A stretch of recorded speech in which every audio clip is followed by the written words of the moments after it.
വിലക്കുറവിൽ മരുന്ന് നൽകാൻ ലക്ഷ്യമിട്ട് സർക്കാർ തുടങ്ങിയ കാരുണ്യ ഫാർമസിയിലും മരുന്നില്ല.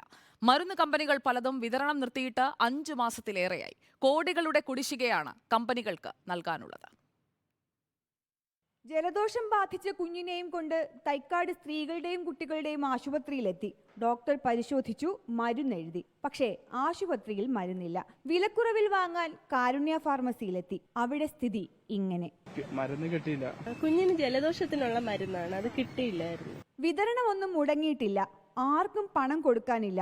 ഇത് ആവർത്തിക്കാനാണ് മെഡിക്കൽ സർവീസസ് കോർപ്പറേഷനും ആരോഗ്യവകുപ്പും ശ്രമിക്കുന്നതെങ്കിൽ സൺ ഫാർമ കമ്പനിയുടെ കേരളത്തിന്റെ ചുമതലയുള്ള ആൾ പറയുന്നത് കൂടി ഒന്ന് കേൾക്കണം. 10 കോടി രൂപ കുടിശ്ശികയായതിനാൽ വിതരണം നിർത്തിയെന്ന്. ഈ മാസം സപ്ലൈ തുടങ്ങിയിട്ടില്ല. ജൂൺ സപ്ലൈ മുതലുള്ള പേയ്മെന്റുകൾ പെൻഡിംഗ് ആണ്. 10 കോടിക്ക് മേലെ വാല്യൂ ഉണ്ടത്.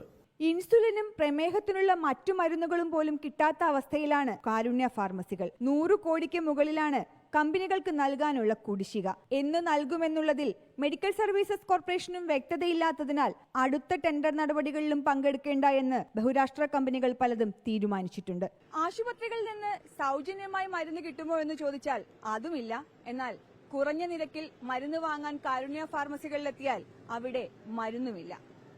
സർക്കാരിന്റെ ശ്രദ്ധ ആരോഗ്യമേഖലയിൽ അടിയന്തരമായി പതിയേണ്ടതുണ്ട് എന്ന് വ്യക്തമാക്കുന്ന ചില സംഭവങ്ങളിൽ ഒന്നാണ് ഇത്.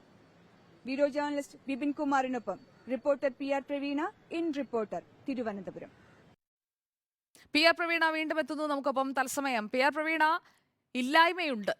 നമ്മൾ കുറെ കാലമായി ഇതേക്കുറിച്ച് തന്നെ പറഞ്ഞുകൊണ്ടിരിക്കുകയാണ്. ഇവിടെ ഇപ്പോൾ വിലക്കുറവ് ഉറപ്പാക്കാൻ തുടങ്ങിയതാണ് കാരുണ്യ ഫാർമസി. അവിടെയും ഇല്ലായ്മ തുടരുന്നതിന്റെ ഒരു സാഹചര്യം അത് പരിഹരിക്കേണ്ടേ? അതിനായി എന്തെങ്കിലും ആലോചനകൾ ഇപ്പോൾ നടക്കുന്നുണ്ടോ? ഈ കാരുണ്യ ഫാർമസികൾ തുടങ്ങുമ്പോൾ എല്ലാ ജില്ലകളിലും പ്രധാനപ്പെട്ട ആശുപത്രികൾ കേന്ദ്രീകരിച്ച് അതിന് തൊട്ടടുത്തോ അല്ലെങ്കിൽ ആശുപത്രി വളപ്പിലോ ഒക്കെ കാരുണ്യ ഫാർമസികൾ തുടങ്ങിയിരുന്നു. വളരെ തുച്ഛമായ വിലയ്ക്ക്, അതായത് നമുക്ക് പുറത്ത് 500ഉം 600ഉം ആകുന്ന മരുന്നുകൾ 300ഉം 250 രൂപയ്ക്ക് വാങ്ങാൻ കഴിയുന്ന തരത്തിൽ അത്രയും വിലക്കുറവിലാണ് മരുന്നുകൾ നൽകിയിരുന്നത്. ആ സ്ഥലത്താണ് ഇപ്പോൾ പലയിടങ്ങളിൽ സംസ്ഥാന വ്യാപകമായി കാരുണ്യയിൽ മരുന്ന് ക്ഷാമം നേരിടുന്നത്.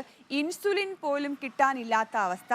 ഇനി ഇൻസുലിൻ നമുക്കറിയാം, ഈ പ്രമേഹം ടെസ്റ്റ് ചെയ്യുന്ന സ്ട്രിപ്പുണ്ട്. ആ സ്ട്രിപ്പൊക്കെ എണ്ണം വെച്ച് 10ഉം 15ഉം എണ്ണം നേരത്തെ ആവശ്യാനുസരണം നൽകിയിരുന്നത് അതുപോലും ലിമിറ്റ് ചെയ്ത് കൊടുക്കേണ്ട അവസ്ഥയിലാണ്.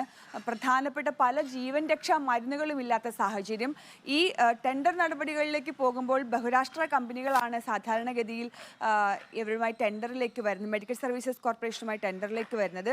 ഇവിടെ നിന്നുള്ള വരുമാനം കൊണ്ട് തന്നെയാണ് ഇതിൻ്റെ പിന്നീടുള്ള പരിപാടികളും ജീവനക്കാരുടെ ശമ്പളവും അടക്കം കൊടുക്കുന്നത്. എന്നാൽ സംസ്ഥാനമൊട്ടാകെയുള്ള കാരുണ്യ മെഡിക്കൽ ഫാർമസികൾ നഷ്ടത്തിലേക്ക് കൂപ്പുകുത്തുക കൂടിയാണ്. ഈ സാഹചര്യത്തിൽ മരുന്നില്ല എന്നുള്ളത് തന്നെയാണ് പ്രധാനപ്പെട്ട പ്രശ്നം. അതുകൊണ്ട് വിറ്റുവരവ് ഏറ്റവും കുറവാണ്. മരുന്ന് കമ്പനികൾ ഇപ്പോൾ നമ്മൾ പറഞ്ഞ സൺ ഫാർമ, അതുപോലെ തന്നെ സിപ്ല, ഫൈസർ തുടങ്ങി പ്രധാനപ്പെട്ട കമ്പനികളെല്ലാം തന്നെ വിതരണം നിർത്തിവച്ചിട്ട് ഏതാണ്ട് 5 മാസമാകുന്നു. പുതിയ ടെൻഡർ വിളിക്കേണ്ട സമയത്തും ഇവർ പങ്കെടുക്കില്ല എന്ന് അറിയിച്ചിട്ടുണ്ട്. 10 കോടി ഒരു കമ്പനിക്കെന്ന് പറയുമ്പോൾ സ്വാഭാവികമായും ഈ ടെൻഡറിൽ പങ്കെടുത്ത് മരുന്ന് നൽകിയ ഒരുപാട് ബഹുരാഷ്ട്ര കമ്പനികൾ ഉണ്ടാകും. ഈ കമ്പനികൾക്ക് പണം കിട്ടാതെ ഇനി മുന്നോട്ട് പോകാനാകില്ല എന്നുള്ള നിലപാട് മെഡിക്കൽ സർവീസസ് കോർപ്പറേഷന് രേഖാമൂലം തന്നെ അറിയിച്ചിട്ടുണ്ട്. പക്ഷേ നിലവിലെ സാഹചര്യത്തിൽ മെഡിക്കൽ സർവീസസ് കോർപ്പറേഷന് കാരുണ്യയിൽ നിന്ന് കിട്ടുന്ന പണം കൊണ്ട് ഈ പദ്ധതി മുന്നോട്ട് കൊണ്ടുപോകാനുള്ള വരുമാനം കിട്ടുന്നില്ല. അതുകൊണ്ട് തന്നെ മരുന്നെത്തിക്കാനും കഴിയുന്നില്ല. നിലവിലെ അവസ്ഥ തുടരുകയാണെങ്കിൽ വിലക്കുറവിൽ മരുന്ന് കിട്ടുന്ന കാരുണ്യയിൽ പൂർണ്ണമായും മരുന്നില്ലാത്തൊരവസ്ഥയിലേക്ക് പോകും. മാത്രവുമല്ല, അവിടുത്തെ ജീവനക്കാർക്കടക്കം ശമ്പളത്തിലടക്കം വലിയ തോതിൽ പ്രശ്നങ്ങളുണ്ട്. ശമ്പളം കിട്ടുന്നതിൽ വലിയ തോതിൽ പ്രശ്നങ്ങൾ ഉണ്ടാകാനുള്ള സാധ്യതയും നിലവിലുണ്ട്. പ്രവീണ, ഇക്കാര്യത്തിൽ ഇനിയിപ്പോൾ ഒരു സർക്കാരിന്റെ ഇടപെടൽ ഉണ്ടാകാനുള്ള സാധ്യത നമ്മുടെ മുന്നിൽ തെളിയുന്നുണ്ടോ? അങ്ങനെയുള്ള പ്രതികരണങ്ങളിലേക്ക് നമുക്ക് വരും മണിക്കൂറുകളിൽ പോകാമെന്ന് തോന്നുന്നു, അല്ലേ?